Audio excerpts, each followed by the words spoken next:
जी ताकद आहे आपली. आवाज येते का माझा माग? सर्व पत्रकार बांधवांना विनंती आहे की महत्त्वाचे मुद्दे मी या ठिकाणी मांडणार आहे ते महाराष्ट्रापर्यंत पोहोचवावेत. सर्वांना इथं जमा झालेल्या माता भगिनी आणि मोर्चातील सर्व माझ्या बंधूंच्या पायाशी पहिल्यांदा नतमस्तक होतो. तुम्ही या मोर्चामध्ये आला, तुमच्या पायाजवळ माथा टेकतो की तुम्ही एकत्र आलात. सगळ्यांना एक विनंती आहे की ही सामाजिक न्यायाची वज्रमूठ आहे. ही सामाजिक न्यायाची वज्रमूठ आहे. सगळ्यांनी वज्रमूठ दाखवायची वरती हात करून. ही सामाजिक न्यायाची वज्रमूठ आहे. ही आरक्षणाच्या वर्गीकरणाची वज्रमूठ आहे. ही महाराष्ट्राच्या समोर असणारा हा जो लढाई, हा जिंकल्याशिवाय महाराष्ट्रातला मातंग समाज आता माघारी फिरणार नाही आणि याच्यासाठी ही लढाई आहे. म्हणून माझ्या मातंग समाजाच्या बांधवांनो एक गोष्ट लक्षात ठेवा, आपल्या पोटामध्ये आग उठली आहे, आग पडली आहे. वारंवार अपमानित केलं जात आहे, वारंवार महापुरुषावर खालच्या पातळीवर बोललं जात आहे. या प्रत्येकांना वर्गीकरण झाल्यावर जाब विचारला जाईल हे लक्षात ठेवा. आम्ही बाबासाहेब आंबेडकरांची लेकरं आहोत. बाबासाहेब आंबेडकरांच्या सामाजिक न्यायाला मानणारी आम्ही माणसं आहोत. देवेंद्र फडणवीस साहेब येत्या 1 ऑगस्टला, देवेंद्र फडणवीस साहेब येत्या 1 ऑगस्टला अण्णाभाऊ साठेंच्या जयंतीच्या निमित्ताने वर्गीकरणाचा कायदा या महाराष्ट्रामध्ये लागू करा, याच्यासाठी हा मोर्चा आहे. 1 ऑगस्टला या महाराष्ट्रामध्ये दिवाळी साजरी झाली पाहिजे ही अपेक्षा तुमच्याकडून आहे फडणवीस साहेब, आणि याच्यासाठी हा संघर्ष आहे. 1 तारखेच्या पुढे जर हा कायदा लागू करण्यासाठी आपण विलंब केला तर मुंबई बंद करायची आपल्याला लक्षात ठेवा. आम्ही मुंबईमध्ये घुसणार, आम्ही मुंबईमध्ये घुसणार, आम्ही CST वर घुसणार, आम्ही एअरपोर्टवर घुसणार, आम्ही आझाद मैदानात घुसणार, आम्ही मुंबई बंद करणार. लक्षात ठेवा. मुंबईला येणार आहे ना तुम्ही? मुंबईला मातंग समाजाची ताकद आम्ही मुंबईला दाखवू, लक्षात ठेवा. म्हणून देवेंद्र फडणवीस आम्हाला हलक्यात घेऊ नका, आम्हाला हलक्यात घेऊ नका. हा मातंग समाजाचा वाढता आवाज, हा फुले शाहू आंबेडकरी विचारधारेकडे जाणारा मातंग समाजाचा वाढता आवाज आपल्याला उपवर्गीकरण लागू केल्याशिवाय सोडणार नाही हे लक्षात ठेवा. म्हणून माझ्या मातंग समाजाच्या बांधवांनो, बाबासाहेब आंबेडकरांच्या सामाजिक न्यायाला पुढे घेऊन जाण्यासाठी मातंग समाजानं पुढे येणं गरजेचं आहे. म्हणून आरक्षणाचं उपवर्गीकरण जे म्हणतात की 341 कलमाचं उल्लंघन होत आहे, आम्हाला तुम्ही अडाणी म्हणताय, आम्हाला तुम्ही अज्ञानी म्हणताय, आम्हाला तुम्ही पोतराज म्हणताय, आम्हाला तुम्ही हलगीवाले म्हणताय. अपमान अपमान, नुसता अपमान करताय. वर्गीकरण लागू होऊ द्या. या महाराष्ट्रामध्ये सगळ्यात जास्त कलेक्टर हे मातंग समाजाचे,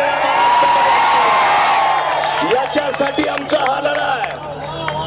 आमचे कलेक्टर बनवण्यासाठी, DYSP, SP, फौजदार, डॉक्टर, इंजिनियर बनवण्यासाठी आमचा लढा आहे. तुम्ही आम्हाला अपमानित करताय, आम्हाला पोतराज म्हणताय. आमचा पोतराजाचा, इथं माझा मित्र उभा आहे, त्याचं शिक्षण विचारा काय.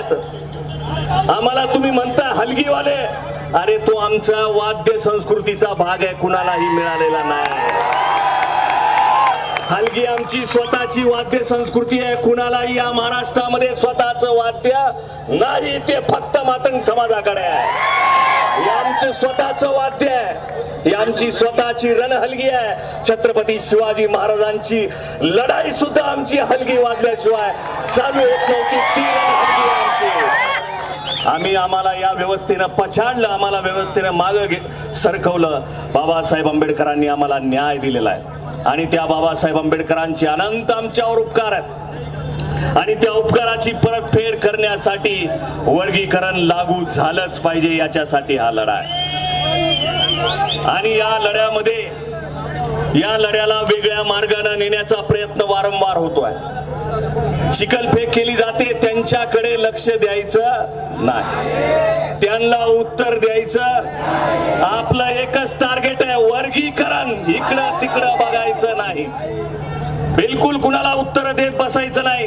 फक्त वर्गीकरण लागू होईपर्यंत आपल्याला ही लढाई लढायची आहे, लक्षात ठेवा. ही आपली लढाई आहे आणि या लढ्यामध्ये प्रत्येक मातंग समाजाच्या महिला पुरुष विद्यार्थी यानं सामील होणं काळाची गरज आहे आणि याच्यासाठी हा लढा आपण महाराष्ट्रामध्ये उभा केला पाहिजे. आणि याच्यापेक्षा दुपटीनं आपल्याला मुंबईमध्ये जायचं आहे. त्याची तारीख सुद्धा तुम्हाला लवकर सांगण्यात येईल. कोणती तारीख? 29 सप्टेंबर ही तारीख मुंबईची ठरलेली आहे, लिहून घ्या. 29 सप्टेंबर ही तारीख मुंबईची ठरलेली आहे. या तारखेला आपल्याला मुंबईमध्ये जायचंय आणि याच्यासाठी आपल्याला लढायचंय. म्हणून जे विरोधी करणारे लोक आहेत, बाबासाहेबांच्या विचार पुढे करून जे म्हणतात की आरक्षण वर्गीकरण हे बेकायदेशीर आहे. आम्ही आंबेडकरवादी लोक आहेत, आम्ही आंबेडकरवादी पोर आहेत. आम्हाला बाबासाहेब आंबेडकर माहित आहे, बाबाचं माहित आहे. जे म्हणतात विरोधी, त्यांनी तर्काच्या आधारावर बोलावं, तर्काच्या आधारावर बोलावं, त्यांनी तथ्याच्या आधारावर बोलावं.